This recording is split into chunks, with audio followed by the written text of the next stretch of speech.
اللهم صل على سيدنا محمد يا رب صل وسلم دائما ابدا على حبيبي. تو قرآن کہتا ہے اگر ہم رزق کی فراوانی کر دیں اور ساری پریشانیاں ختم کر دیں تو شکر گزاری کے بجائے کیا پیدا ہوگا؟ بغاوت پیدا ہوگی، نافرمان بن جائیں گے. اس سے ہمیں ایک اصول یہ پتہ چلا کہ پیٹ بھر کے شکر ادا، پیٹ بھرے ہوئے کا شکر ادا کرنا مشکل، خالی پیٹ شکر ادا کرنا آسان ہے. سمجھتے ہو بات؟ اب ہونا تو یہ چاہیے کہ پھر ہم اللہ سے دعا مانگیں کہ اے اللہ تو ہمیں ٹینشنیں دے دے تاکہ ہم تیرے قریب ہو جائیں، لیکن حدیث میں ہمیں اس سے منع کیا. اللہ سے یہ دعا مانگو، اے اللہ تو نے خود قرآن میں کہا ہے قلیل من عبادی الشکور، کچھ بندے میرے ایسے ہوتے ہیں کہ جن کو نعمتیں ملتی ہیں پھر بھی وہ دین پہ قائم رہتے ہیں. ہوتے ہیں لیکن مارکیٹ میں ایسے لوگ کیا ہیں؟ تھوڑے ہیں، بہت کم ہوتے ہیں. زیادہ تر تو پریشان حال ہی دین کی طرف آتا ہے. لیکن اے اللہ تو نے خود قرآن میں کہا ہے کہ 100% لوگ کبھی بھی خراب نہیں ہوتے، کچھ ایسے بھی ہوتے ہیں. اور اللہ نے یہ داؤد علیہ السلام کو کہا کیونکہ داؤد علیہ السلام کی زندگی ٹینشن فری.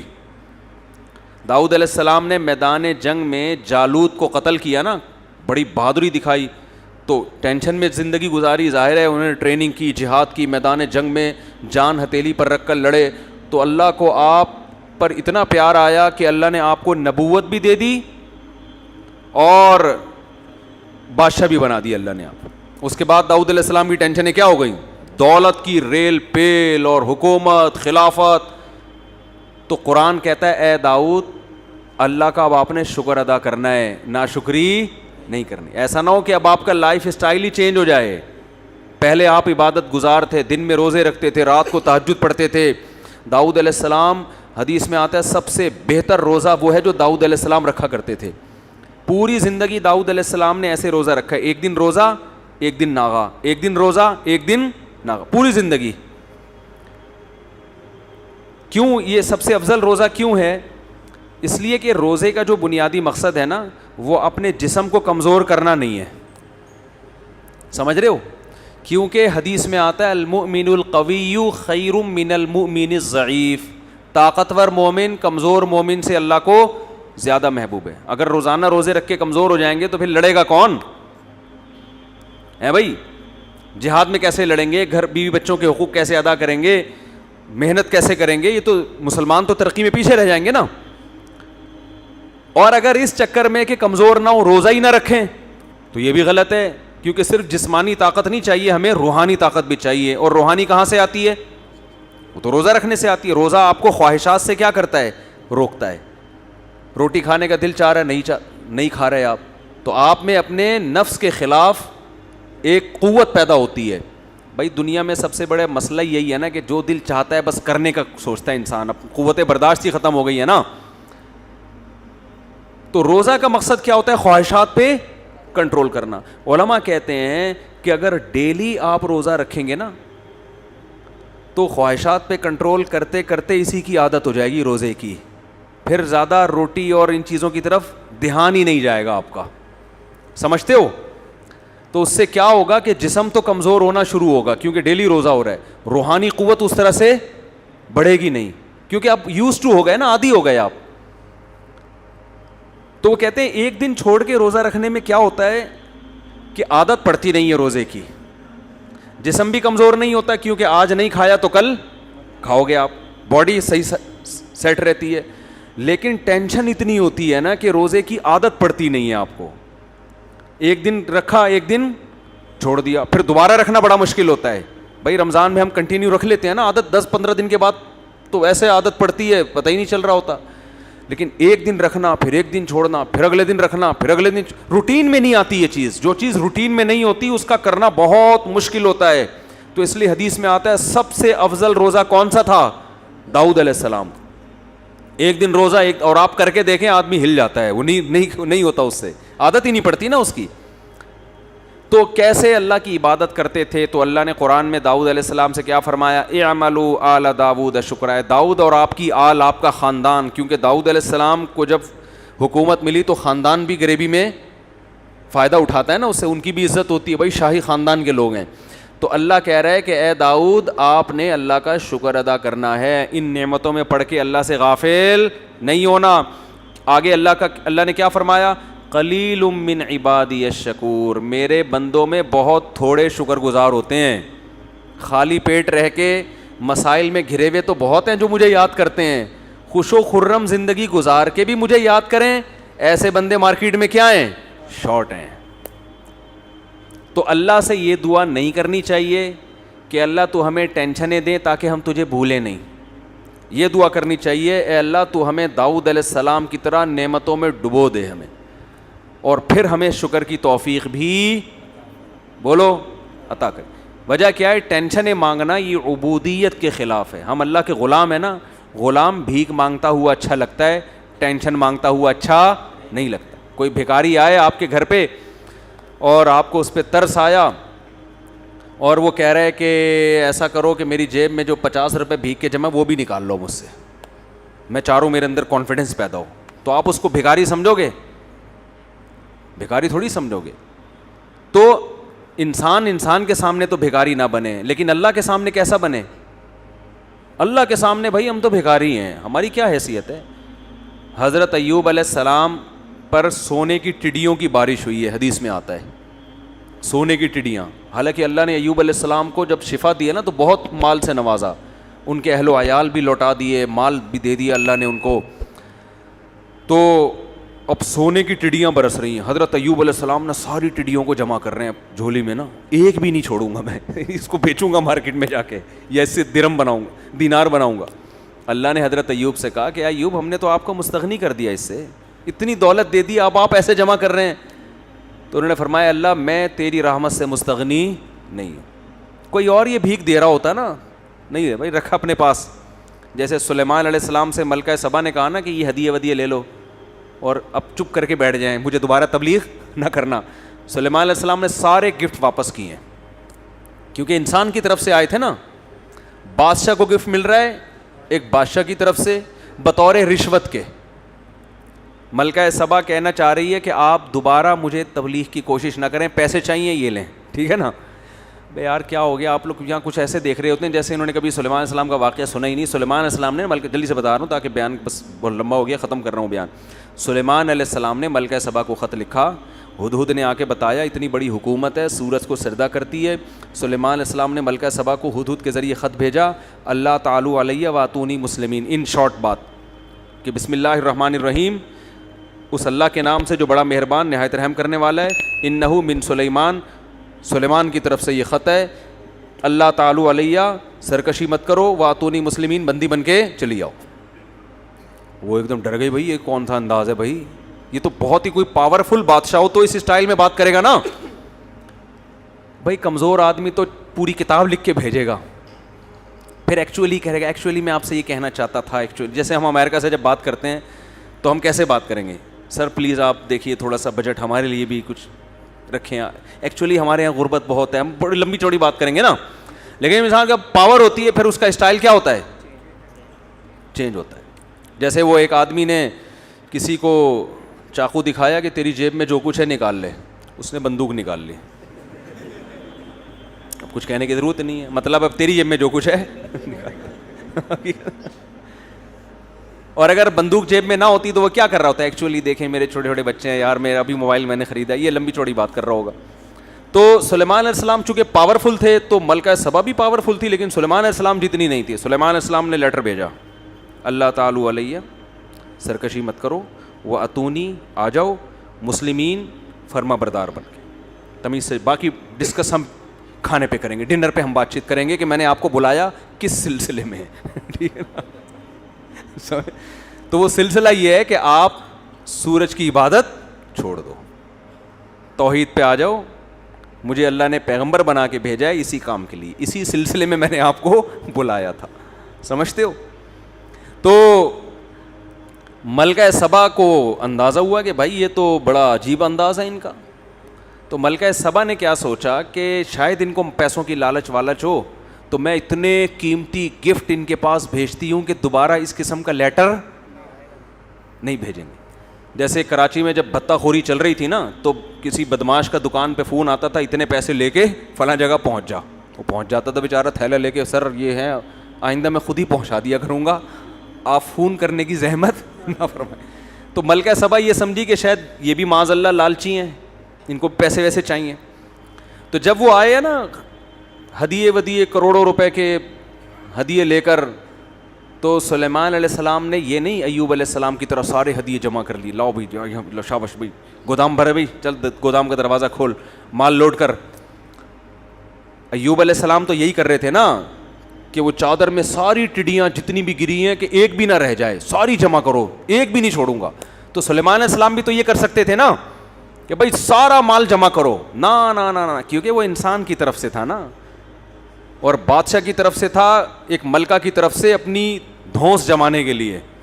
تو کہہ رہے ہیں بھائی سلیمان علیہ السلام نے الفاظ کیا کہے, ارجع الیہم, کہا کہ فلن اتمدوننی بمال, پیسے دینا کہ میری مدد کرنا چاہتے ہو, فما آتانی اللہ خیر مما آتاکم, میرے رب نے جو مجھے نعمتیں دی ہیں وہ تم سے بہتر, میں تمہارے ٹکڑوں کا محتاج نہیں ہوں.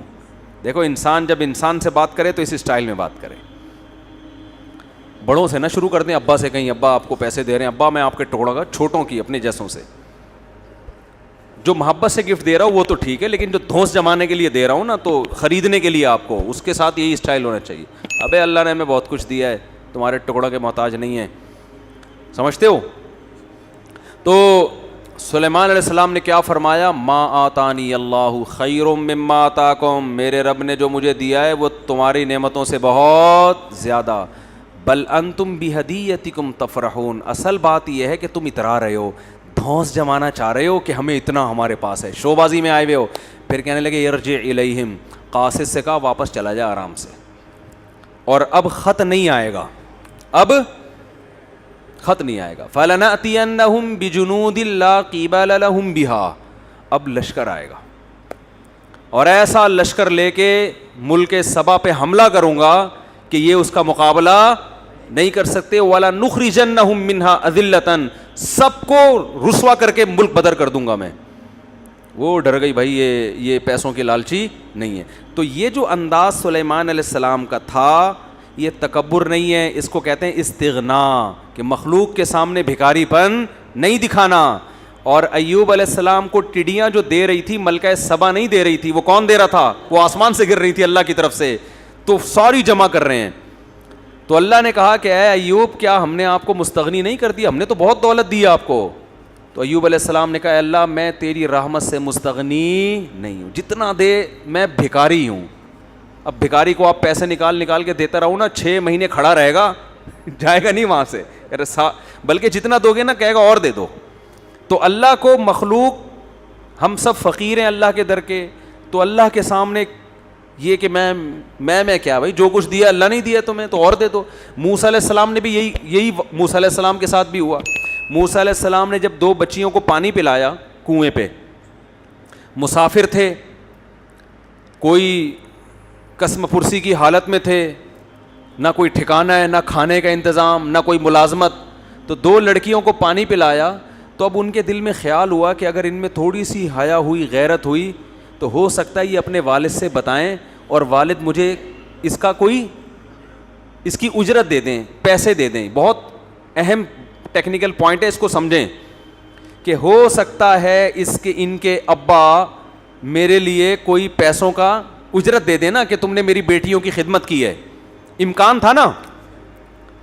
اب ہونا تو یہ چاہیے تھا کہ بھئی جا کے ان لڑکیوں سے کہہ دیتے دیکھو میں مسافر ہوں, میں نے تمہیں پانی پلایا ہے اور مجھے بھوک بھی لگ رہی ہے, نہ میرے پاس کوئی ٹھکانہ ہے, تو تم نے بتایا تمہارے ابا بوڑھے ہیں, تو ابا سے جا کے بولو کہ کچھ تھوڑا سا روٹی پانی کا انتظام ہو جائے. ہونا تو یہ چاہیے تھا نا. لیکن موسیٰ علیہ السلام نے ایسا بولو نہیں کیا. کیوں؟ اس لیے کہ اس سے یہ میسج جاتا کہ لیبل خدمت کا ہے مگر اس کے پیچھے اپنا مفاد ہے. 2 پوائنٹ ہیں, بس یہ بات کر کے بیان ختم کرتا ہوں, بہت اہم پوائنٹ ہے. دیکھو موسیٰ علیہ السلام جب گئے نا ان لڑکیوں کے ابا سے ملے, بعد میں جا کے ابا نے کہا کہ آپ 10 سال بکریاں چراؤ یہ خدمت آپ کرو گے, اس کے بدلے میں میری بیٹی آپ کے نکاح میں. یہاں موسیٰ علیہ السلام خدمت کا معاوضہ لے رہے ہیں کہ نہیں لے رہے؟ بولو نا. سیدھا صاف کہہ رہے ہیں کہ میرا مہر یہ کہ 10 سال میں بکریاں چراؤں گا, لیکن آپ کی بیٹی میرے نکاح میں آپ کو دینی ہے, یہی مہر ہے. یہاں خدمت کا معاوضہ لے رہے ہیں اور وہاں خدمت کی ہے تو 1 روپیہ نہیں مانگ رہے. دونوں میں فرق کیا ہے؟ بات آ رہی ہے سمجھ میں؟ فرق یہ ہے کہ وہاں خدمت میں ظاہر یہ تھا, لیبل جو لگا ہوا تھا خدمت برائے خدمت کا لیبل تھا, کیونکہ جب دیکھا کہ 2 بچیاں پیچھے کھڑی ہوئی ہیں تو حضرت موسیٰ کو ان پہ ترس آیا اور ان کے پاس جا کے پوچھنے لگے ما خطبکما, بھائی رش لگا ہوا ہے, لوگ اپنی بکریوں کو پانی پلا رہے ہیں, پانی نکال رہے ہیں, تم دونوں یہاں کیوں کھڑی ہوئی ہو؟ انہوں نے کہا ہمارا بوڑھا باپ ہے, وہ آ نہیں سکتا اور مردوں کے رش میں ہم جا نہیں سکتے. تو اس وقت موسیٰ علیہ السلام نے یہ نہیں کہا تھا کہ ٹھیک ہے میرے روٹی کا انتظام کر دو تو میں ڈول بھر کے دے دیتا ہوں, وہاں یہ نہیں کہا. وہاں خدمت ہو رہی ہے اور لیبل بھی خدمت برائے خدمت کا. یہ شو کیا جا رہا ہے کہ مجھے تم پہ ترس آ رہا ہے, اور حقیقت میں یہی تھا, مجھے تم پہ ترس آ رہا ہے, تمہارا نمبر تو 6 گھنٹے کے بعد آئے گا, کوئی بات نہیں میں خدمت کر دیتا ہوں, میں لا کے تمہیں ڈول دے دیتا ہوں. ڈول سے پانی نکال کے ان کو دے دیا, جاؤ بھائی اپنے گھر جاؤ. تو وہاں چونکہ خدمت کا لیبل خدمت کا تھا, وہاں دل میں یہ لالچ رکھنا جائز نہیں تھا. جیسے کہ آج کل لوگ خدمت کر رہے ہوتے ہیں کسی بوڑھے کی, مقصد ہوتا ہے کہ کوئی وصیت لکھ کے چلا جائے ہمارے نام. باس کی خدمت ہو رہی ہے لیکن مقصد ہے کہ ہماری تنخواہ بڑھا دے, چاپلوسی ہو رہی ہے. اماں کے پاؤں دبائے جا رہے, بیگم کے ساتھ بہت اچھے بن گئے, نیت یہ کہ دوسری شادی کی اجازت دے دیں. بعض جب مرد دوسری کا ارادہ کرتا ہے نا, بیگم کے ساتھ بہت اچھا سلوک شروع کر دیتا ہے, وہ عورتیں سمجھ جاتی ہیں اس کے ارادے نیک نہیں ہیں. تو یہ بھی خیانت ایک قسم کی کہ آپ لیبل خدمت کا لگا رہے ہو اور دل میں آپ کے کیا ہے, مقصد کچھ اور ہے. یہ خیانت ہے, یہ شریعت میں پسندیدہ کام نہیں ہے. تو وہاں موسیٰ علیہ السلام نے لیبل چونکہ خدمت کا لگایا تھا, اس لیے ان سے نہ روٹی کا مطالبہ کیا, نہ یہ کہا کہ میں مسافر ہوں میرے لیے کوئی انتظام ہو جائے رہائش کا, کچھ ایک حاجت بھی ذکر نہیں کی. لیکن کیا پیغمبروں کی طبیعت میں اعتدال ہوتا ہے, کیسے فطرت پر ہوتے ہیں. دل میں ایک لالچ پیدا ہوئی, ایک طمع پیدا ہوئی کہ بھائی ہو سکتا ہے ان کو خود ہی خیال آ جائے کہ بھائی ایک بندے نے ہماری خدمت کی ہے تو اس سے ہم حال احوال تو پوچھیں, کون ہو, کہاں سے آئے ہو, کدھر رہتے ہو. وہ لڑکیاں چلو شرم کی وجہ سے نہیں پوچھیں گی, جب وہ گھر جا کے بتائیں گی تو ابا پوچھیں گے بھائی روزانہ تو 6 گھنٹے لگتے ہیں, آج اتنی جلدی کیسے آ گئی. تو ابا کو بتائیں گی ایک نوجوان نے خدمت کی ہے, تو ہو سکتا ہے ابا کے دل میں خیال آئے کہ بھائی اس نوجوان کو بلاؤ, اس کا انٹرویو لینا ہے ہم نے, یا اس کو کچھ پیسے دینے ہیں.